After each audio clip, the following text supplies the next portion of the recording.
What's going on, guys? Illegal Defense, episode 11. Right back with you guys. We're going to get straight into college football. Not as exciting as the week prior to, but some great games to get into. So let's Yeah. run right into it. Yeah, and we had some games that with big playoff implications. We Right. saw, our um I would say probably more than usual amount of upsets a little bit. Still some fun things going on, not some, really top heavy upsets like we saw the week prior, but yeah, still plenty of things going on, some fun games, some not so fun games as college usually has. But I guess we'll just jump into the kind of best ranked team's most interesting game, which was number 4 TCU. They go into Texas as underdogs, about 7.5 point underdogs there, and they go into Texas and they get the W. They keep their win streak alive. They keep their playoff hopes alive. Um, and yeah, I mean, a good showing by TCU. This was different than what a lot of people predicted the game would kind of go like. Whether you pick TCU to win or lose, most people thought it was going to be a one of those classic Big 12 high scoring games. Right. TCU came out and they just really put the clamps on defense and really, took it to Texas on the defensive side of the ball. I mean, they held Texas to 28 rush yards for the entire game, Wow. kept Texas to 10 points. TCU only needed 17 points to win this game. They had their star receiver, Quentin Johnson, come through for them late in the clutch as he usually does. And yeah, they get an important win here. Like we said, they stay alive in the playoff hopes. Then look, people keep picking TCU to lose every week, thinking, oh, they're not that good. They're going to lose. They're Right. not at the same caliber as some of the other playoff teams, but they've been able to hold on so far. Texas was one of the big ones on their schedule, and they get past them. So now, next week they head to Baylor and they have another challenge with them. But Baylor's a team that's been sliding as of late, so Right. not as big of a potential matchup as it could have been earlier in the season. But still, you can't count Baylor out. But yeah, TCU, fun team for everyone this year. Really, they really just ascended to the top. Their coach getting a lot of recognition for coming and stepping in and taking them to so far undefeated in his first year. Right. Um, next game we'll head out to the Pac-12. We had number 24 Washington go to number 6 Oregon. This was a game that a lot of people were picking Oregon to win. Oregon's been, flawless outside of that Georgia game. Right. They've been able to win throwing the ball, running the ball, playing more balance with a combination of both. And they come into this game. They come against a Washington team that we saw Washington kind of really take it to Michigan State early on. That was the big statement win for them. We people didn't know how bad Michigan State was yet.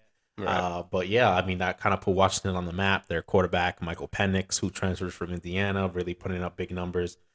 And yeah, Washington comes in this game and they made a statement and they come out with a close one, 37-34. They win on a late field goal. And Washington is just kind of playing spoiler here.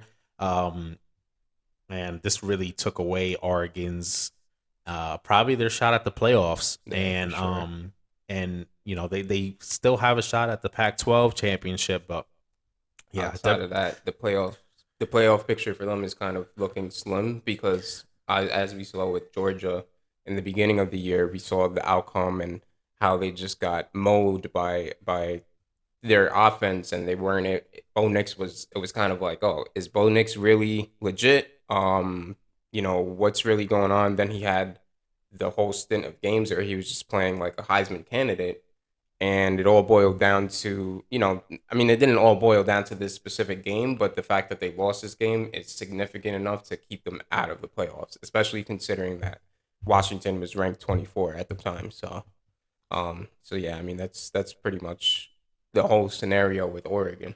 yeah, and so yeah, they'll look to bounce back and continue fighting for that Pac-12 championship. But at this point, it looks like it's probably USC or nothing for the Pac-12 in terms of playoffs.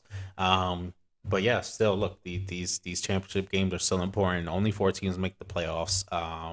The other stuff all matters for college football. I mean, Washington was pretty much out of the playoff picture, it still is, but for them, they had to take some pride into going into Oregon and getting the win. So hopefully for Oregon, they can continue to build upon what they've been doing so far.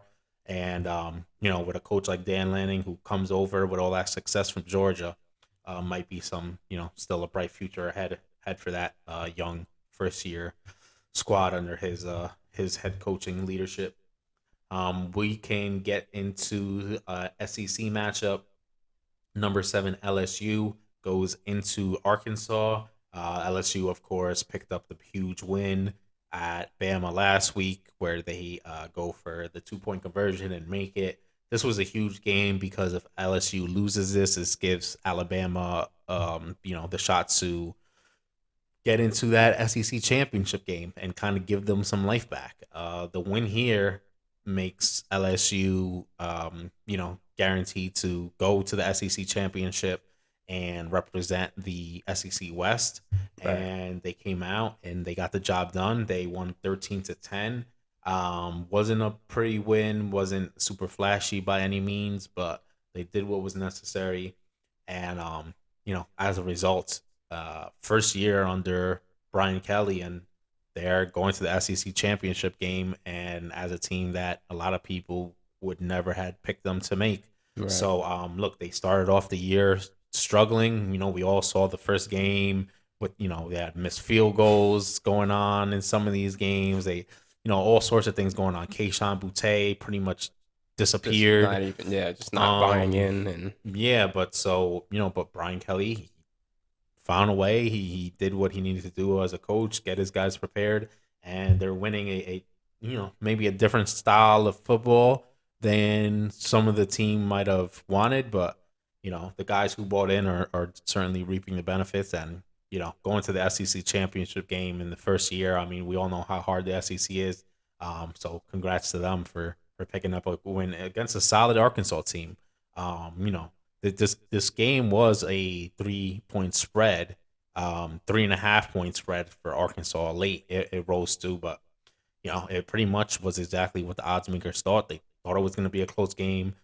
We saw Arkansas have some not so great games so far, but they're still a good team, and they could play up to their competition when they need to.